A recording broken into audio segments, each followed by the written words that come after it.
يسعد لي صباحكن وكل أوقاتكن يا رب. أنا عم صور الفيديو الصبح بكير، بس انتو ايمت عم تشوف الفيديو؟ ربي يسعد لي كل أوقاتكن سواء صبح أو مساء. وقت فتحت الفيسبوك لقيته كله عم يحكي عن شم النسيم. هذا طقس مصري متوارث من آلاف السنين.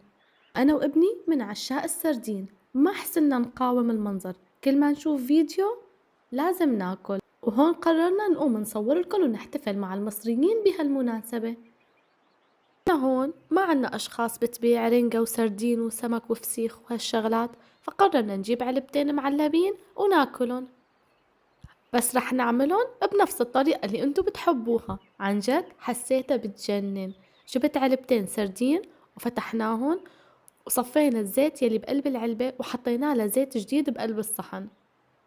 هالأكلة بتنطبق عليها جملة واحدة: السردين ما بيعرف حدود، بيعرف بس يجمع قلوب. عن جد أطيب أكلة، بتمنى من الكل يجربها. هلا في ناس ما بتحبها، بس نحنا من عشاقها. يا إلهي هالمنظر بيفتح النفس. يلا تعالوا مع بعض نزين الصحن بالطريقة الخرافية. جبت البقدونس الفريش وغسلته كتير منيح وفرمته فرمة ناعمة، وبعدين حطيته على وش السردين. وأنا بحب خلي حبات السمك مثل ما هي، ما بحب أقسمها ولا بحب أعمل لها شي، بحب هيك منظرها كامل. وجبت بصلة بيضة فرمتها ترانشات دوائر وزينت حبات السردين فيها. سردين يعني بصل. أخواتنا المصريين، شوفوا طريقتي هيك صح ولا في أخطاء؟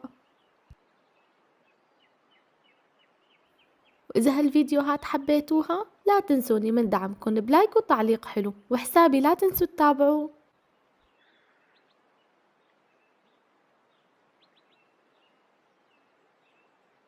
الكن على سر، عن جد بدون مزح، بس آكل سردين لحالة بتقلب اللهجة عندي مصرية.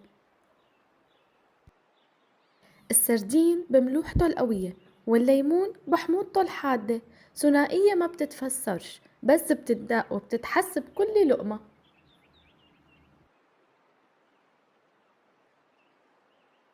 يمكن مكوناتهم بسيطة بس التأثير كتير كبير، لأنه الطعم الحقيقي دائما بيجي من الشغلات يلي مانا متصنعة، الشغلات البسيطة.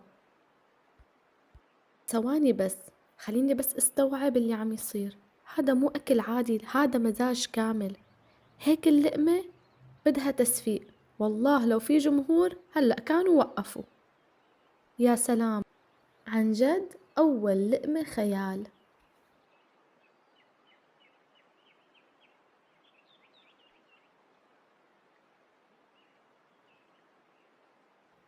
وهون رايحة كفي الصحن أنا وابني، بس حبيت خبركن إنه المطبخ السوري حب يحتفل معكن بشم النسيم بس على طريقته البسيطة. أحلى تحية للشعب المصري. سلام.